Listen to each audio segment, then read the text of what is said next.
नमस्ते students, myself JVN Kavita Sharma, faculty of Ayurvedic science, Jyoti Vidyapeeth women's university. Student, आज हम स्वर के बारे में अध्ययन करेंगे। स्वर संस्कृत भाषा में स्वर को अच कहते हैं। स्वर को अच कहते हैं। जैसे इसकी परिभाषा है वर्ण याते अभिव्यंजते बा लघु तमो इति स्वरा। ठीक है। अच इति स्वरस्य पाणिनिकृता संज्ञा, अर्थात जो अच है इसकी पाणिनि, जो संस्कृत में पाणिनि हुआ है उसने क्या दिया है, पाणिनि संज्ञा है। वर्णानाम उच्चारणम स्वतंत्रतया भवति। ठीक है। फिर है कथ्यन्ते स्वर उच्चारणम समय देर धारण ऋस्व दीर्घ प्लुत विभक्ता। इसमें ये बताया गया है कि जो ये स्वर है अचिति स्वर पाणिनि कृत, मतलब कि जो स्वर है उन्होंने क्या किया, अच्छे किसके द्वारा वह है पाणिनि द्वारा। वर्णाना उच्चारण स्वतंत्रता, जो वर्ण होते हैं वो किसी उच्चारण, मतलब कि उच्चारण वर्ण किसे कहते हैं, जो किसी अन्य वर्ण की सहायता से उच्चारित नहीं होते, मतलब कि वर्ण क्या है, उन्हें कहते हैं जिसमें स्वयं उच्चारण, मतलब कि जो स्वतंत्र होते हैं। ठीक है। कथ्यन्ते स्वरा उच्चारण समय दीर्घ धारण ह्रस्व दीर्घ प्लुत इति त्रिधा विभक्ता। कि उच्चारण में समय देते जो दीर्घ धारण करते हैं उसमें ह्रस्व दीर्घ और प्लुत, ठीक है, तीन स्वर होते हैं।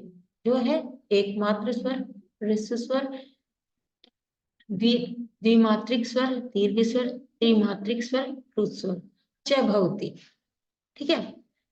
दूरस्थितस्य पुरुषस्य आह्वान प्लुत उपयुज्यते विसर्ग अधर अर्धमार्ग जीवामूल्यस्य उपधाम्य उपधमान्य पाद मात्र को उच्चार। इसमें बताया गया कि जो ये है एकमात्रिक जो स्वर है वो क्या है, ह्रस्व स्वर है। द्विमात्रिक जो स्वर है वो दीर्घ स्वर है, और त्रिमात्रिक जो स्वर है वो है प्लुत स्वर। दूरस्थ से बुलाने के लिए या कुछ आह्वान करने के लिए हमें क्या करना पड़ता है, उपयुज्यते, मतलब कि प्लुत स्वर का हमें संयोग उपयोग करते हैं। ठीक है। फिर विसर्ग अर्धमात्रक जिह्वा मूल्य उपधमान्य पाद मात्र को चय के उच्चारण में जो है जिह्वा का मूल भाग, ठीक है, जिह्वा का मूल भाग वह क्या है, उसका क्या है, उपधमान्य पाद मात्र को, क्या है, जिह्वा का जो मूल भाग है पाद मात्र को चय। ठीक है। फिर उच्चारण काल मात्रा अनुसार स्वरस्त त्रिविधा, अर्थात कि जो उच्चारण काल है उसका एकमात्र जो है वह है ऋस्व स्वर है। जैसे है एक की मात्रा, जिसमें एक मात्रा होती है तो वह कौन सा स्वर हो गया, एक स्वर हो गया। जैसे आप इस स्लाइड में देख रहे हैं ई उ इत्यादि उच्चार्यमाणो ऋस्व, अर्थात कि इनके उच्चारण में जो कम समय लगता है, जिसका स्वर अर्थात ऋस्व स्वर किसे कहते हैं, जिसका उच्चारण करते समय हमें धीमे स्वर का प्रयोग किया जाता है, हम उसे ऋस्व स्वर कहते हैं। अब ऋस्व स्वर में वही एकमात्रिक स्वर है, उसे हम ऋस्व स्वर कहते हैं। फिर दीर्घ स्वर क्या है, आ ई उ इत्यादि द्विविध द्वाध्याम उच्चार्यमाणो दीर्घ, अर्थात कि ऐसे वर्ण जिसका उच्चारण ऊंचे स्वर में किया जाता हो उसे हम दीर्घ स्वर कहते हैं। जिसे जैसे इसमें ना तो हम ज्यादा तेज बोलते हैं और ना ही धीरे बोलते हैं, इसमें मध्यम स्वर में इसका उच्चारण किया जाता है। तो दीर्घ स्वर में क्या हो गया, जो है आ ई उ इत्यादि क्या है, 8 होते हैं। ठीक है। फिर है प्लुत स्वर में क्या है, त्रिस्वर भी उच्चार्यमाण प्लुत स्वर। जो तीसरा स्वर है वो कौन सा है, प्लुत स्वर है। प्लुत स्वर के वही, जैसे मैंने आपको इंट्रोडक्शन में पहले बताया कि प्लुत स्वर क्या करते हैं, श्लोकों के उच्चारण में, ठीक है, श्लोक के उच्चारण में, मंत्र उच्चारण में, या फिर संबोधन करने में, है ना, या उच्चारण करने में प्लुत स्वर का प्रयोग किया जाए। जैसे ए, तो ए क्या है, हम किसको क्या, जैसे अ है तो अ जैसे अभी आप अपना क्वेश्चन ये है कि अ क्या है, एक मात्रिक है। एक मात्रिक होने के बाद में पर इसमें क्या प्लुत स्वर में क्या है, दोनों स्वरों का प्रयोग किया जाता है, अर्थात धीरे से लेकर के तेज तक खींचा जाता है, उसे हम प्लुत स्वर कहते हैं। अ ई उ इत्यादि देवते त्रिपुरी उच्चारण माने प्लुत स्वर।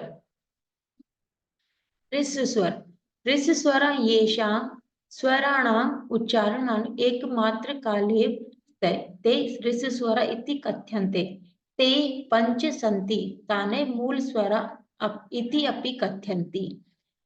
अ इ उ ऋ दीर्घ स्वर, येषाम् उच्च स्वराणां, ये क्या है, 5 स्वर। ऋस्य स्वर में कौन कौन से होते हैं, 5 स्वर होते हैं। मूल स्वर इति अपि कथ्यन्ति, अ ई उ रि और रि, ये क्या हो गया, दीर्घ स्वर।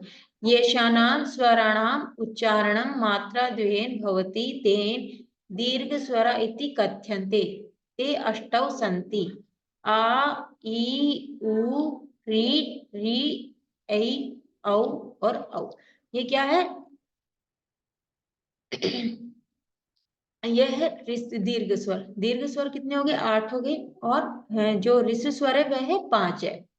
फिर आगच, जैसे उदाहरण, आगच्छ कृष्णा अत्र गोचरति, कृष्ण आ, यहाँ गाय चर रही है। भो बाला आगच्छन्तु, ठीक है, भो बाला आगच्छन्तु क्या है कि ये किस में आते हैं, प्लुत स्वर में आते हैं, ठीक है।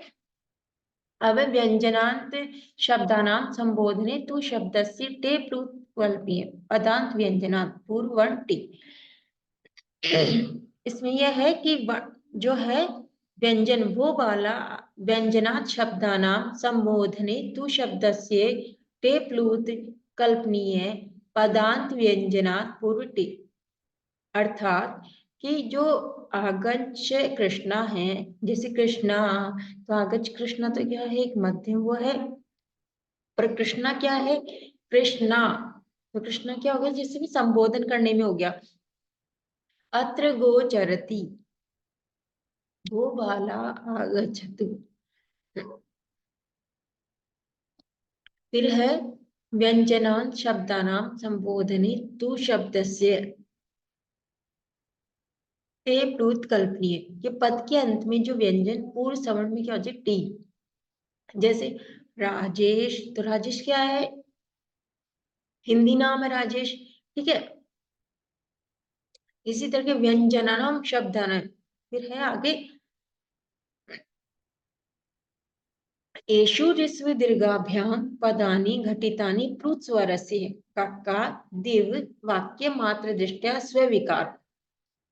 इसमें बताया गया है कि जो ऋस्व दीर्घ अभ्याम पदानि घटितानि, ऋस्व और दीर्घ के जो पद है वो घटित है, और प्लुत स्वर में क्या हो गया, किसी को संबोधन में या फिर किसी के चिन्ह में या श्लोकों के उच्चारण में हम क्या करते हैं, इसका प्रयोग करते हैं। पर जो ऋस्व और दीर्घ स्वर है, इसका क्या हम मात्रा में भी प्रयोग करते हैं। स्वरेषु लकारा लकारो अपि विरल कृतं कृतपि इत्येतस्य धातुरूपेष्व दृष्टम्, अस्य दीर्घ कुत्रापि न्योपयुज्यते, ठीक है।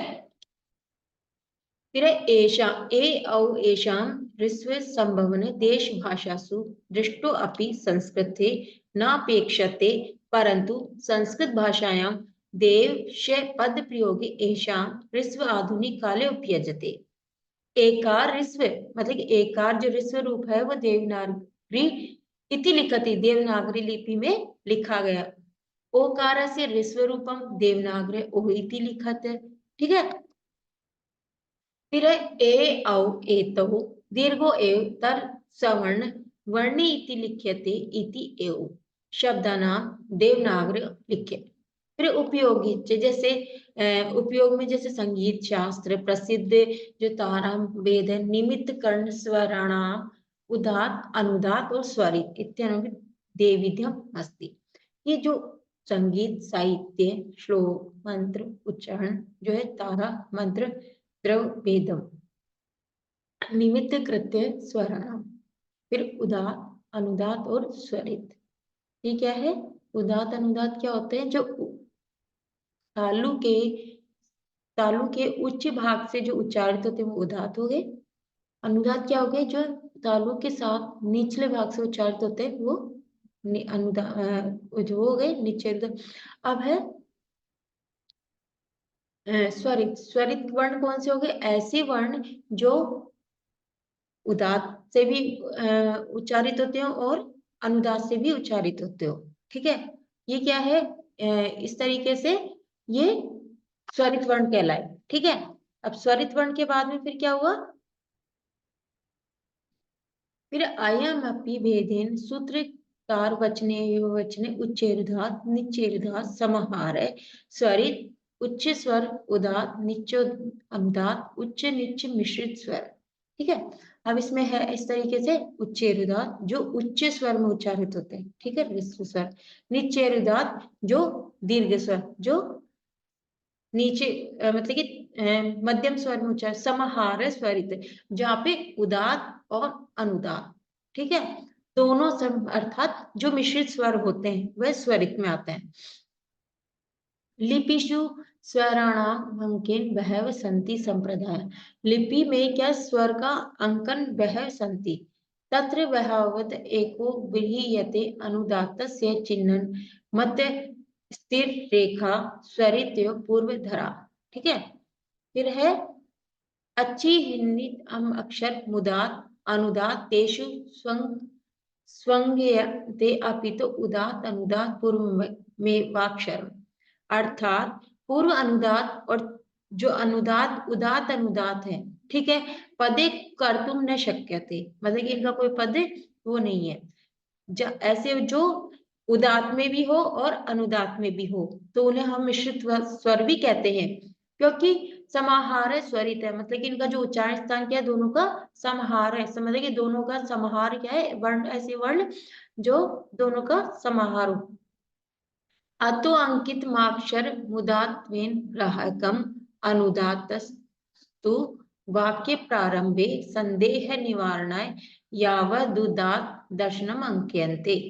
क्या कहते हैं, अतोनपि अक्षर मुदात, वही उदात अनुदात्वक, ये क्या है, एक दूसरे के क्या है, ग्राहक है। मतलब कि एक दूसरे के बिना क्या होते हैं, जब तक हम पद की रचना करते हैं ऐसे कई वर्ण होते हैं जिनको हम उदात और मतलब कि उच्चैरुदात और कंठ और तालु से दोनों से उच्चारित होते हैं, ऐसे बहुत से वर्ण होते हैं। संदेह निवारण या अर्दर्शन यावदुदात दर्शनम अंक्यते, ये क्या है, उसमें दर्शन में अंकित किया गया है।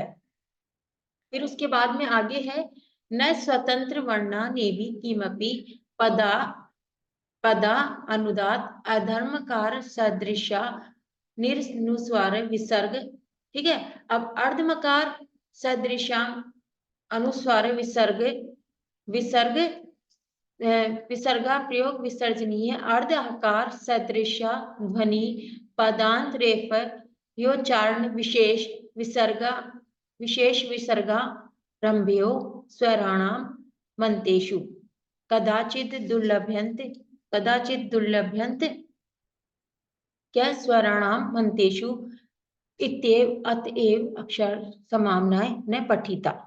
ठीक है, फिर है कि जो तो स्टूडेंट्स आगे आज के सेशन में हमने क्या पढ़ा कि जो स्वर है वह जो स्वतंत्र होते हैं उन्हें हम क्या होता है, किसी अन्य वर्ण की सहायता से उच्चारित नहीं होते हैं, वे स्वयं स्वतंत्र होते हैं। ठीक है, जैसे मैंने आपको बताया था इसकी डेफिनेशन है, वर्ण हम उस छोटी से छोटी इकाई को कहते हैं जिसको टुकड़े नहीं किए जा सकते, अर्थात जिसको विभक्त नहीं किए जा सकते। जैसे वर्ण याते अभिव्यंजते व लघुतमो व सदृशम। ठीक है, ध्वनि ये सेम, मतलब कि जो ध्वनि। ठीक है, फिर है जैसे वर्ण कौन कौन से हो गए, क हो गए, ख हो गए, है ना, ग हो गए, ये क्या है। फिर है इसमें क्या था कि वर्ण तीन होते हैं, कौन से, ह्रस्व स्वर, दीर्घ स्वर और प्लुत स्वर। ठीक है, अब प्लुत स्वर में क्या है कि प्लुत स्वर में जैसे एक मात्रिक हो गया, ठीक है, दीर्घ स्वर क्या हो गया, द्विमात्रिक हो गया, और प्लुत स्वर क्या हो गया, त्रिमात्रिक हो गया। अब तीनों का क्या हो गया, जैसे प्लुत स्वर का जो ह्रस्व स्वर है वो क्या हो गया, एक मात्रिक हो गया, जिसको हम मध्यम जिसका हम एक मात्र जिसकी जो वर्ण है स्वर को हम क्या कहते हैं, मात्रा काल भी कहते हैं, और ठीक है, जिसका उच्चारण हम धीमे स्वर में करते हैं वह ऋषि स्वर हो गया। दीर्घ स्वर क्या हो गया, जिसका हम उच्चारण उच्च स्वर में करते हैं, वह हमारा दीर्घ स्वर हो गया। अब है प्लुत स्वर। प्लुत स्वर में क्या हो गया कि प्लुत स्वर में ये बताया गया है कि जो हम श्लोकों का मंत्रों का उच्चारण करते हैं या संबोधन में उच्चारण करते हैं वो प्लुत स्वर में होगा। वैसे इसमें देखो अर्धमकार सादृश्यम अनुस्वार है कि अनुस्वार के अर्धम, अर्धम में क्या हो गया, जो अर्धम में जो मैं क्या है उसको अनुस्वार है, उसको हम विसर्ग भी, विसर्ग प्रयोग विसर्जनीय अर्धकार सदृश ध्वनि। जो अर्धम है, अर्धम में भी क्या है, जो रेफ उच्चारण मार्ण विशेष है। विसर्गाद्यभ्यो रभ्यो स्वर्णाम उत्तेषु कदाचित लभ्यन्ते इति एते अक्षर समाम्नाय न पठिता। अर्थात कि जो अक्षर समाम्नाय है जी के अर्धमकार सादृश्य है, इसका क्या है वो बताने लग गया है कि इस तरीके से हमें क्या करना है कि विसर्ग का उच्चारण करते हैं तो कुछ वर्ण ऐसे होते हैं जैसे मैं अनुस्वार है तो उसका क्या कर दिया हमने, उसका विसर्ग कर दिया। विसर्ग प्रयोग विसर्जनीय अधम अकार, जैसे आकार है उसका भी सदृश्य ध्वनि, तो ध्वनि के उच्चारण से हम क्या करेंगे उसका ध्वनि के अनुसार उसका भी हम विसर्गनीय या उसके उच्चारण पदांत रेफ पद के अंतर रेफ जो होता है उसका क्या होता है विशेष होता है। फिर विसर्गाद्यभ्यो लभ्यते स्वर्णाम अन्तेषु कदाचित लभ्यन्ते इत्येव अतएव एतेव अक्षर समाम्ना, मतलब कि जो पाणिनि है उन्होंने क्या बताया अक्षर समाम्ना, मतलब कि हर सब जो जितने भी सब वर्णों का क्या है एक दूसरे के अंदर क्या मेल है। तो सो थैंक यू स्टूडेंट्स, आज हमने अच के इंट्रोडक्शन के बारे में अध्ययन किया। कल हम इससे आगे के सेशन के बारे में अध्ययन करेंगे।